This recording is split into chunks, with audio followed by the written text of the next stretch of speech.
Hello, and welcome to James Loz's Express Lane, where we get you out as fast as possible, talking about top 10 QBs to draft for your fantasy team.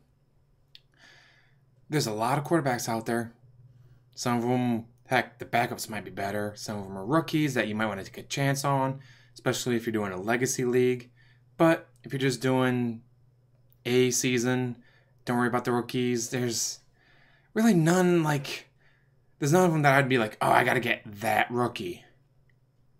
I'm sorry, there's not one that's a rookie that I have to be like, all right, I have to get that rookie or I will die. Because you got guys like Drew Brees.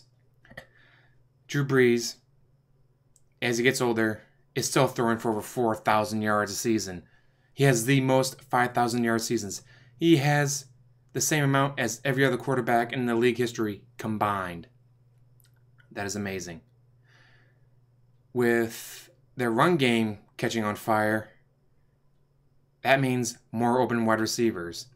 That means more having the chance to fake the handoff and then throw it to a wide receiver. Because before, their run game wasn't a threat. It's like, what do we care? We'll put 6 guys in the box, double cover every wide receiver. Defenses can't do that anymore. Drew Brees has a run game now with Alvin Kamara. I would say the other guy, but he got suspended for 4 games. Oops. And Des Bryant is still out there. If Des Bryant lands with the Saints, oh, hello. Yeah, he may not be as good as he used to be, but he'll still be a threat. He'll still be covering, 2 cover guys away from him. Like, all right, there's 2 guys on me. That guy's got single. Get him.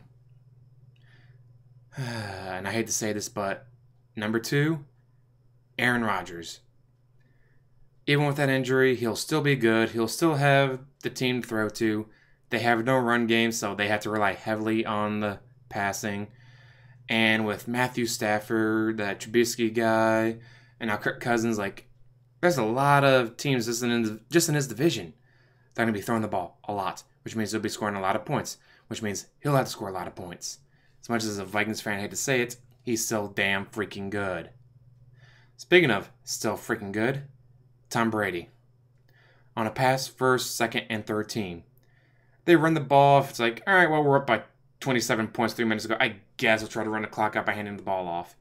Until that happens, though, he throws the ball. And he's got Gronk to throw to. He's Tom Brady. If you have the chance to grab him, grab him. Next, Big Ben. Ben Roethlisberger. The Killer Bees, anyone? He has Le'Veon Bell to hand the ball off to. Oh, and throw the ball to. Le'Veon Bell had the most offensive touches of any player not a quarterback last year. Both on the ground, well, if you combine ground and in the air together, he had the most offensive touches. Which means he's catching the ball a lot, which means Ben Roethlisberger is throwing the ball a lot. And that's not forgetting Antonio freaking Brown. I mean, Antonio Brown is like the wide receiver.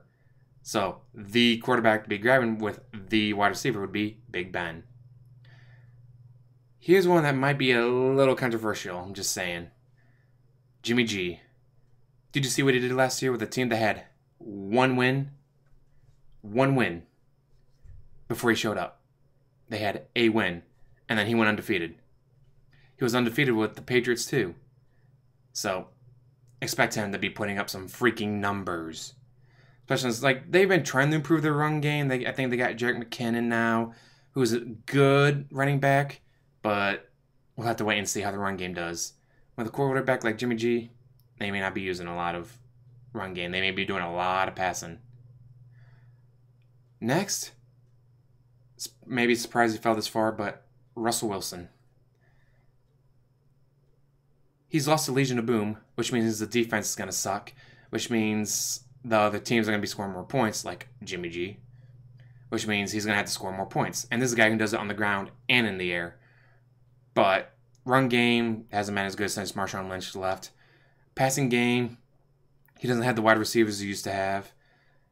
But he's their key piece of offense. Some teams, their running backs keep it, like the Vikings with Adrian Peterson, their key piece was run game. But Russell Wilson is about all the offense really has to lean on right now, so they're going to be using him a lot. Speaking of, next, Cam Newton. He's still Cam Newton. I mean, come on. He's going to be at least half the points scored, if not more, on that offense, whether it's on the ground or in the air. So you get him, you got that dual threat, you'll be scoring a lot of points with him.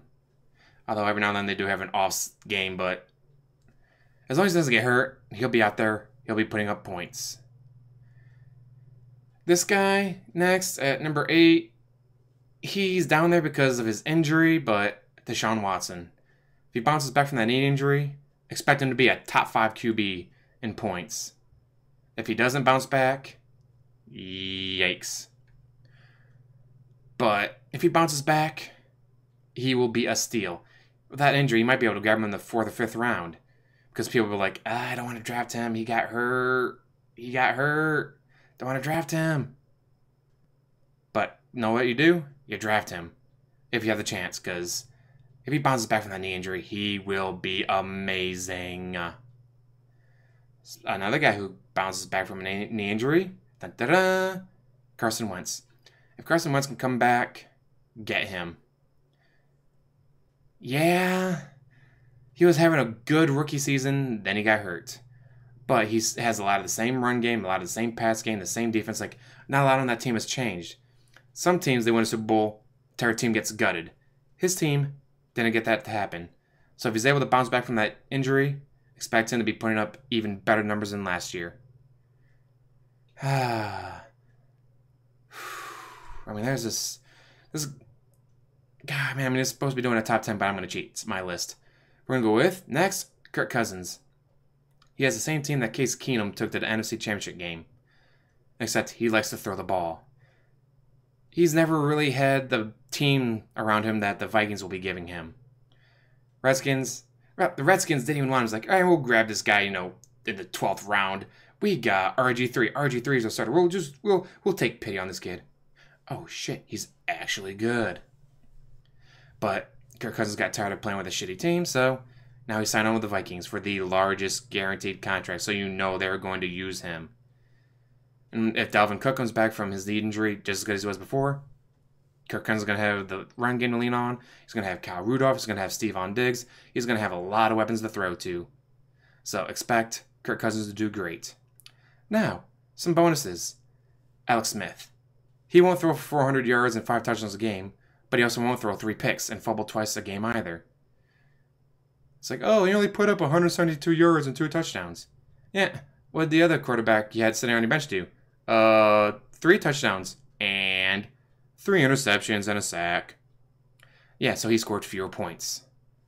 Alex Smith won't do that. Alex Smith may not get you, 20 plus points, but he also won't get you, negative points. He's going to get you points. He's going to be a safe bet. Let's say it's the 8th or 9th round. You got your running backs, you got your wide receivers, you got your tight end. Like, you're stacked everywhere. It's like, oh shit, everyone else grabbed all the good quarterbacks. Look at Alex Smith.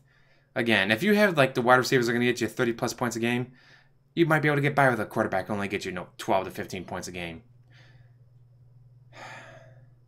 Then last but not least, Andrew Luck. He's been out for a long, long time. This is why you'd probably be able to grab this guy in the 8th or later rounds, because no one's going to want to take a risk on him. But here's another quarterback who's like, all right, I am stacked at wide receiver. I am stacked at running back. I'm stacked everywhere because everyone else is grabbing a quarterback, maybe even a backup quarterback, while I'm grabbing these wide receivers and running backs. I'll go with Andrew Luck. He's on a team with no run game, no defense. He'll have to throw the ball for 500 yards and 5 touchdowns a game because that's all they're going to have. Especially when they're playing against a team like the Texans with Deshaun Watson. They're going to have to throw for 1,000 yards and 10 touchdowns. He'll have to. Which is going to suck for him because he's going to be risking getting hurt again. But if you got yourself stacked at wide receiver and running back because you've ignored quarterback and he's still out there, look at him. Because again, he's going to have to throw the ball a lot. And another tip, don't draft a backup. My strategy is always, let's see, I want him, and him. Look at that, they all have the 9th week off. So my entire team will be built around having the 9th week off. I'll lose that week, but I'll win every other week. Because I won't be going, oh man, I need a quarterback to play for 1 game. Do I grab a running back who will score 15 to 20 points a game, or do I score a quarterback who will score me 15, 20 points in one game? You know what? I'd rather score 15 points a game with a running back I use every game, except for week 9, rather than wasting that pick on a quarterback who's going to score me maybe 15 points in a game. So yes, do not waste a draft pick on a backup unless you already have your kicker, you already have your defense, you already have everything filled, and you're just looking for one more guy to fill a slot. Then maybe grab a backup. But other than that, you only need him for a game. Would you rather have a running back who is good and going to score you double-digit points every game, or a backup quarterback who's going to play a game? Yeah, that's what I thought. So, what do you guys think? Do you think there's, like, Jameis Winston? I would have had Jameis Winston on the list probably, except he's suspended for the first, 3 weeks of the season. So actually, you might be able to grab him in the last round because I'm not going to draft him. He's going to be gone for the first 3 weeks.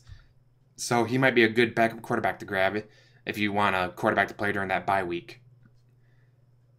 Are there any quarterbacks out there you think might be long out there, like Phillip Rivers, even though Phillip Rivers should be a lot better than he has been doing. Same like Derek Carr. Like Derek Carr has a team built around him, and he still doesn't do anything.